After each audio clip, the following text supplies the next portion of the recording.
All the focus last night on field was, of course, on the Gold Coast. Off field, the focus is going to be on the Gold Coast early next week, Cal, and I'll eat my hat if the phones don't ring off the back of this, because the CEOs are meeting and they're coming with a big blank canvas. And if we don't get a caller that says, leave the bloody game alone after what you're about to report, as I said, I'll eat that said hat. All right, so there's a few things on the agenda that we know, and these are the competition structure once Tasmania enters the game in 2028. Let's dig a little bit into this, because there's a stack of different ideas about what to do with the fixture then, because the math says that there needs to be either 22 games for a team or 24 games for a team. So clubs believe the league will... They're heading north, not south. That's generally the way. So the clubs will believe that extra game will be added. But right now that's a challenge, because each team has 11 home games, 11 away games, and one gather round that's run by the AFL. So there's flexibility with what they do with that extra round, which has made sure that the AFL has told the CEOs to come with your big ideas around what this can look like into the future. So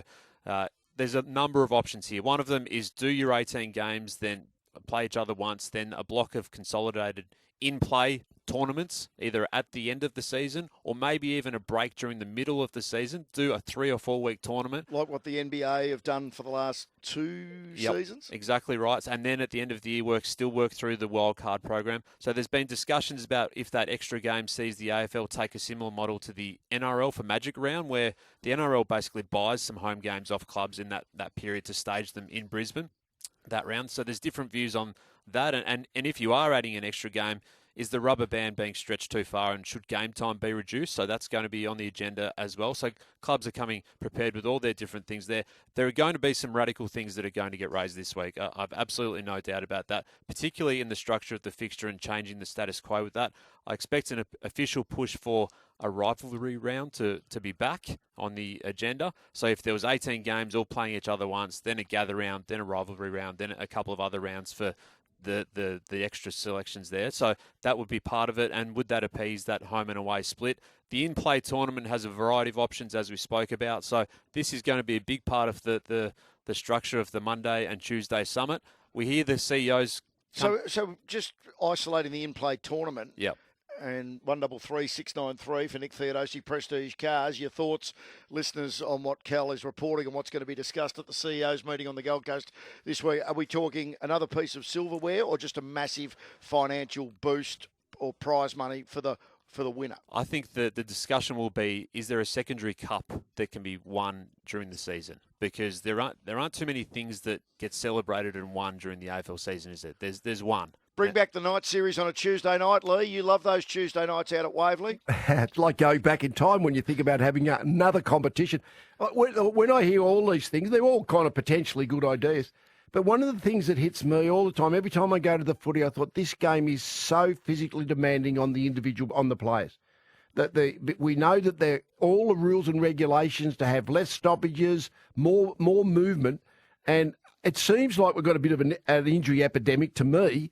I mean, I tried to do some numbers of 26 versus, say, 06 or 16, but it seems like 20% of the lists are unavailable. And I think the speed of the game and the physical impact of the game, it always, when you say, we're going to have another game, I thought, gee, we are stretching the limit of how many games we can have. And remember, if you have shorter games, they'll be quicker games. And when we say quick, that's when you have muscles going because of the speed. So there's a whole lot of other... I hope the conditioning people have been involved in this thinking, not just the CEOs, a part of the club. And the AFL Players Association will have to tick off on all of the above as well if the players are going to agree on that. So there's that part of it, the fixturing element. There's some other parts of this two-day summit that will garner some traction too. So as we reported this week on Footy Classified and AFL.com.au, the league will pose the question to club bosses about putting a cap on long-term contracts. So the AFL has floated this in the past with presidents, but there was some pushback about extra restrictions being placed on clubs because some clubs, maybe the lesser profile clubs to some degree, use longer term deals as an advantage to either keep players or attract them. So there's an element to that. There's 28 players right now signed to the end of 2031 or longer. So that's past the next broadcast deal. That's across multiple CBAs. So that's something that the AFL, I think, really wants to protect the clubs from themselves in some ways. Yeah. What type of figure will we? And I think notionally 6 years would be around where they'd 5. be comfortable with.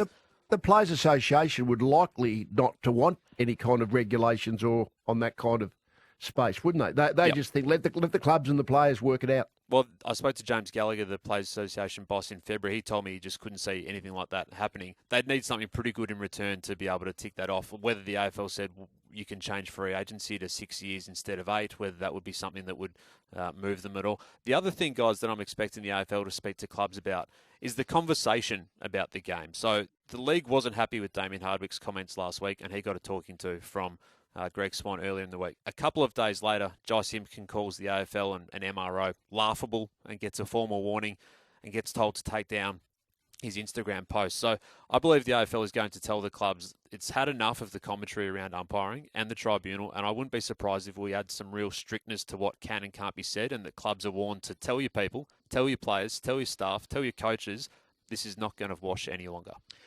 When we get to that being read the Riot Act at the CEO's meeting, does this come from Greg Swan? Does it come from Andrew Dillon? Or does it come from Craig Drummond? I think all of the above. I feel like that a lot of the game's numbers in terms of the people watching, the people attending, these type of things are going up and up, but the discussion a lot of the time is around the major issues and the annoyances. And look, for good reason on a lot of fronts. I understand that too, but I think there's maybe a look across the border and seeing how the NRL and the NRL clubs speak so positively about their game and almost talk it into existence, that element, where sometimes that doesn't exist in the AFL. I'm not sure what you see in the NRL. I don't see that in the Courier Mail up here in Brisbane, which is like the newsletter for the rugby league. But basically, there's plenty of people like jumping on the arc and all the things that we jump on.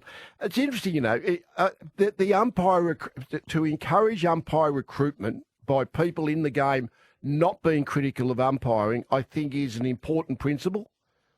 The criticism of the AFL itself, that's a bit thin-skinned to me. Like, there's no we heard by the people in the tribunal get their feelings hurt by it being disputed by people in the footy industry or the players or the coaches. I mean, media obviously can critique it all they like. So I'm not quite sure how far you should be going to be. Knocking the head on anything to do with AFL criticism. Did you think Jai Simpkin should have got a warning for his post about the MRO being laughable? No, that's what I mean. The MRO is one issue. There's no recruitment of umpires to the MRO and all that kind of stuff. So if someone wants to criticise that, I think they should be entitled to. Being coaches, John Longmire, Cal.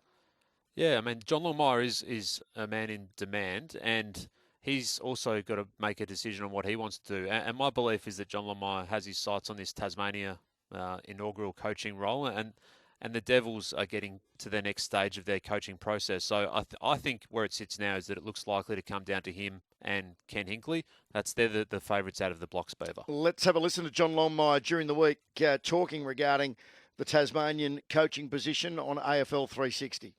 I, among many people in the industry, have been spoken to Tasmania, but that has been quite open about that as far as Tassie are concerned as well. They've spoken to everyone in the industry. I was one of them. And so, as far as I know, there's no decisions being made, and that's where it sits at the moment. So he's kept his cards very close to his chest. That was the first confirmation from the man himself that he had spoken to the Devils. Ken Hinkley has also said publicly he's had discussions with the Devils, and to me he sounds enthusiastic in his media work about being a coach. That's who he is. So this is going to be a contest and a competitive, thorough process, but I think Longmire is in for the process and in for trying to get this role. The question now, though, is does that make Carlton or Essendon hurry up their respective coach searches? So at this stage it hasn't. Earlier this week, Carlton hadn't spoken to Longmire, and I don't believe Essendon had either. So we're expecting some sort of criteria or process to be delivered by the Bombers by the end of this coming week. Now they're through their bye. The players had the week off. The whole staff had some time off this week, but you'd expect Andrew Welsh was still managing this pretty closely.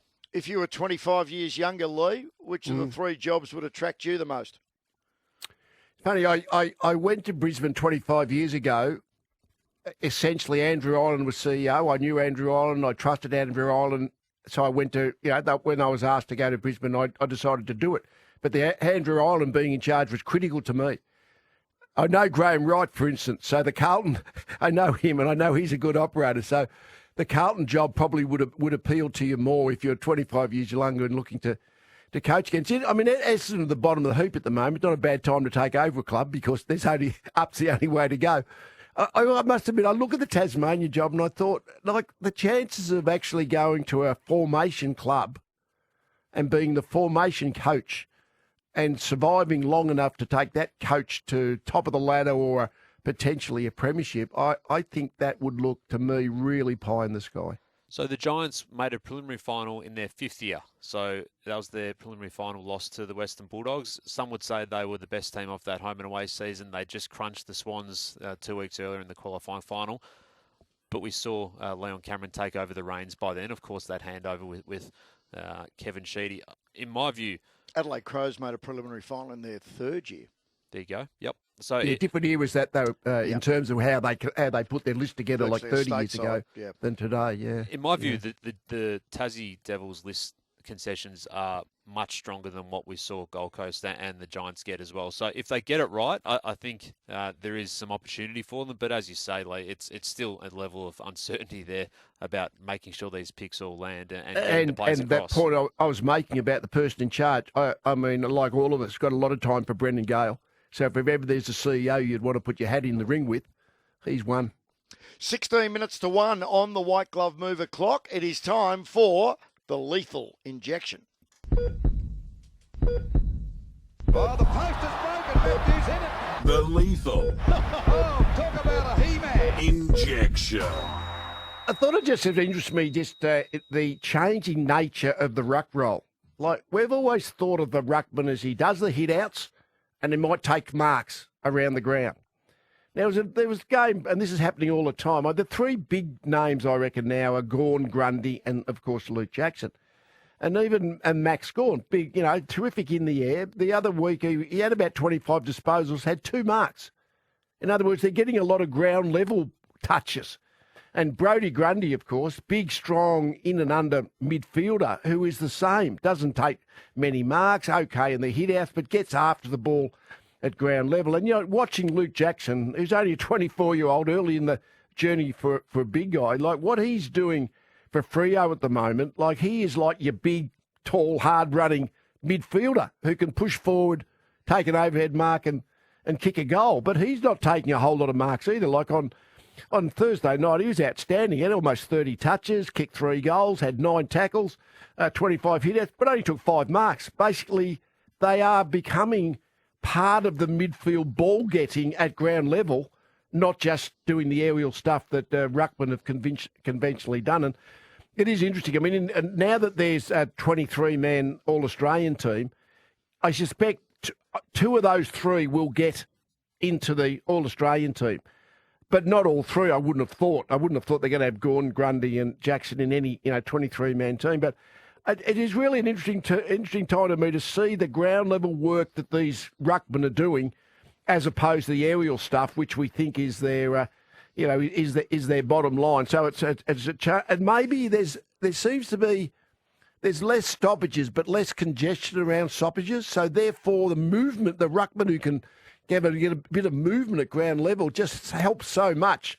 The conventional ground level midfielders. Anyway, it's changing times as we always see in football, but nothing more so than the changing nature of the ruck roll. And Leigh, is that also hastening the exit, or at least the herding into the back paddock of the more or the less mobile ruckman, the more lumbering types with your Sean Darcy's and Witts and Briggs and those type of players? Yeah, absolutely. Yeah, no, not only that, the most teams are choosing to play 2 conventional ruckmans in their 23.